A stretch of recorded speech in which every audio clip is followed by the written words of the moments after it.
আজই ডাউনলোড করুন আর এনজয় করুন আপনার পছন্দের শো। কিন্তু ওকে সারা জীবন সাথে নিয়ে চলার কথা ভাবলে একটা ভয়ও কাজ করে। কোনো না কোনো ভাবে আমার অতীত সামনে চলে এসে দাঁড়ায়। এই স্যার, এই স্যার,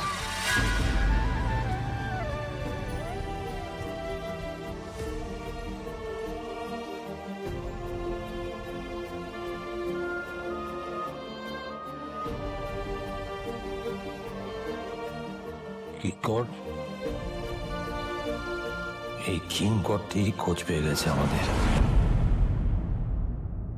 এই অপর্ণা, তুমি ঠিক আছো?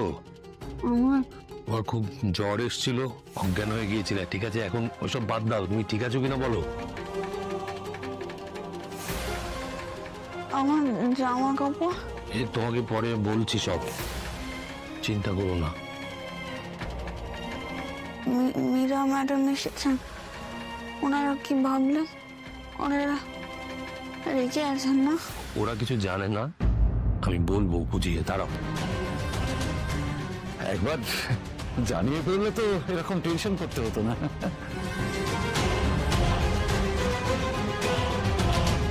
তুমি মীরাকে আবার সঙ্গে করে নিয়ে এসছো কেন?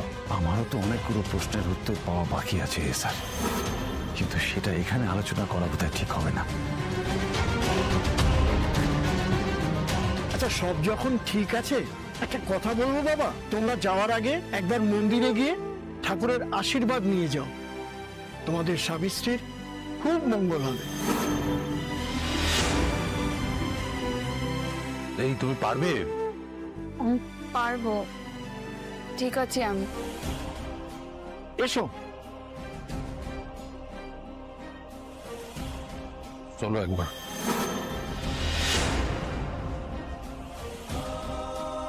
এসো।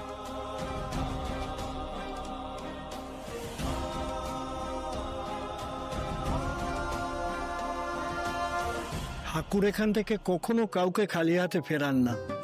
মনে ভক্তি আর বিশ্বাস নিয়ে যদি কেউ কিছু চায়, ঠাকুর ঠিক তার ইচ্ছা পূরণ করবে। আমি না আর নিতে পারছি না কিঙ্কর। তোমার নাকের নিচ দিয়ে এসে এখানে স্বামী স্ত্রী হিসেবে বসেছিল। এই ড্রামাগুলো আমি আর নিতে পারছি না। তুমি খালি ভাবছো ওদের স্বামী স্ত্রীর সাজাটা নিয়ে, এটাতেই তো তোমার মাথা ব্যথা বেশি। কিন্তু আমি বলছি এটার থেকেও আর অনেক কিছু হতে পারত। মানে প্রচুর শত্রু দাঁত নখ বার করে সারাক্ষণ বসে থাকে কিভাবে এই স্যারের ক্ষতি করবে। ভাবো আরো কত বড় বিপদ আসতে পারত। কিঙ্কর, বিপদ হয়নি বলে এইটাকে কি করে তুমি লাইটলি নিচ্ছ আমি বুঝতে পারছি না। হালকা ভাবে নিইনি বলেই আর্যকে বুঝিয়ে বলেছিলাম, কিন্তু সবকিছু এখানে আবার হিসেবের বাইরে চলে যাচ্ছে। আমার যে ভবিষ্যৎ কি আমি এখনো জানি। শুধু আমি এইটুকু জানি, আমি সবটুকু দিয়ে মানুষটাকে ভালোবাসি। এইভাবেই শুধু পাশে থাকতে চাই সারাটা জীবন। অনেক চেষ্টা করে আমি পারিনি অপর্ণাকে দূরে সরাতে। কোনো এক অদৃশ্য সুতোয় যেন জুড়ে আছি আমরা দুজন। ও কষ্ট পেলে এখন আমার খুব কষ্ট হয়, কিন্তু ওকে সারা জীবন সাথে নিয়ে চলার কথা ভাবলে একটা ভয়ও কাজ করে। কোনো না কোনো ভাবে আমার অতীত সামনে চলে এসে দাঁড়ায়। অপর্ণার সামনে ওর পুরো জীবনটা পড়ে আছে। যদি তুমি সত্যি ইচ্ছে পূরণ করতে চাও ঠাকুর, এই মেয়েটার কথা শোনো। ও যেটা প্রার্থনা করছে ওর কথা শোনো ঠাকুর।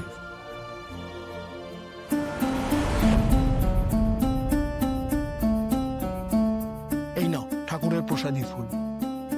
ওকে দিন।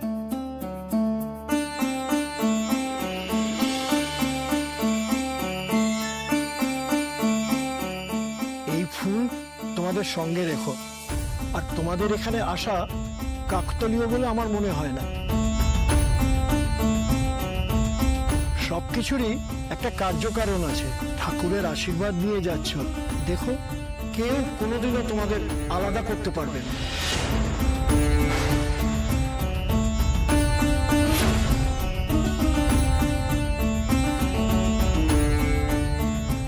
তোমাদের বলেছিলাম না কালকের দিনটা খুব শুভ দিন ছিল। তোমরা ভাগ্যবান যে কালকের দিনেই তোমরা ঠাকুরের কাছে একসঙ্গে আরতি করেছো। বন্ধন অটুটের কথা বলছে।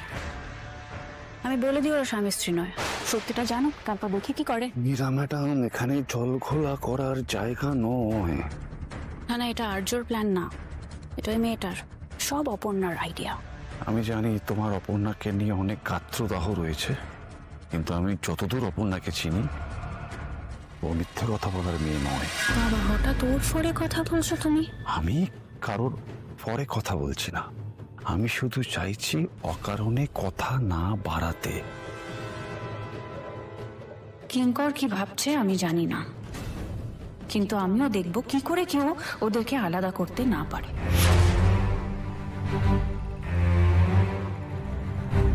এই স্যার, এবার বেরোতে হবে, অনেক দেরি হয়ে গেছে।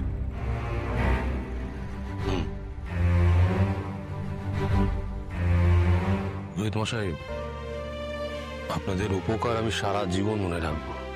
ধন্যবাদ, অসংখ্য ধন্যবাদ। না না না, সবই রাধা মাধবের ইচ্ছে। তোমরা কখনো আবার এদিকে এলে আবার এসো, খুব ভালো লাগবে। আমরা আসি আসি।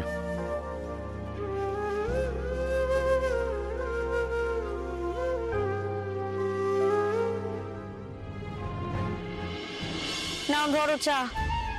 সারা রাত জেগে চোখ মুখের কি অবস্থা করেছে দেখো, বসে গেছে একদম চোখ। আমার জন্য শুধু শুধু তোমারও ঘুমটা নষ্ট হলো। আবার মেয়েকে ছেড়ে আমার কথা ভাবো তুমি? নাও খাও, চাটা ঠান্ডা হয়ে যাবে। কি অপু এলো নাকি? মা, অপু এখন কোত্থেকে আসবে? তাহলে কে এলো? দাঁড়াও দাঁড়াও, আচ্ছা ঠিক আছে ঠিক আছে। ও তোমরা ঘুম ভাঙালাম নাকি গো তোমাদের? আর ঘুম কি কি হয়েছে বলো? আরে কর্পোরেশন থেকে জানিয়ে দিয়েছে আজকে কলের লাইনে কাজ হবে, তাই আধবেলা জল বন্ধ থাকবে। আমরা সবাই চললাম ও পাড়াতে, আজকে জলের লাইনে গিয়ে সব কাজকর্ম সারতে হবে, তাই একসঙ্গে সবাই যাব, তাই তোমাকে বলতে এলাম। তুমি কি যাবে আমাদের সাথে? না আমি এখন যাব না গো, পরে যাবো। সকাল সকাল গেলে সুবিধা হতো। অপুকে ঘুমোচ্ছে নাকি? অপুকে শুধু ডেকে নাও না, তাহলে তোমার সুবিধা হতো। না না, অপু এখন বাড়িতে নেই তো। নেই? এত সকাল সকাল কোথায় গেল? ও অফিসের কাজে বাইরে গেছে, মানে অফিসের সবাই গেছে তাই ওকেও যেতে হয়েছে, আজকে চলে আসবে। হ্যাঁ। ও সুমিতি, তোমরা কাল এত রাত্রে কোথায় যাচ্ছিলে বলো তো? আরে আমার কর্তা ছাদে উঠেছিল, দেখেছো তোমরা ট্যাক্সিতে করে দুজনে কোথায় যাচ্ছ। আমরা আসলে অপুর সাথে যোগাযোগ করতে পারছিলাম না, ওর কোনো খবর পাচ্ছিলাম না, তাই ওর অফিসের একজনের বাড়িতে গেছিলাম, যদি ওনার কাছে কোনো খবর থাকে তাই। বাবা, অফিসের কাজে অথচ যোগাযোগ করে যাচ্ছে না? আরে দাদা, বউ অনেক দূরে গেছে তো, অনেক দূরে গেছে, ওকে সবসময় ফোনে পাওয়া যায় না, ফোনে একটু প্রবলেম আছে। তোমাদের অবস্থাটা বুঝি গো, তোমার মেয়ে একটু বেশি ব্যস্ত হয়ে পড়েছে, নানা ঝামেলায় জড়াচ্ছে, রাত বিত লোকজন এসে বাড়িতে পৌঁছে দিয়ে যাচ্ছে, আর না হলে আবার তোমাদেরকে ছুটতে হচ্ছে।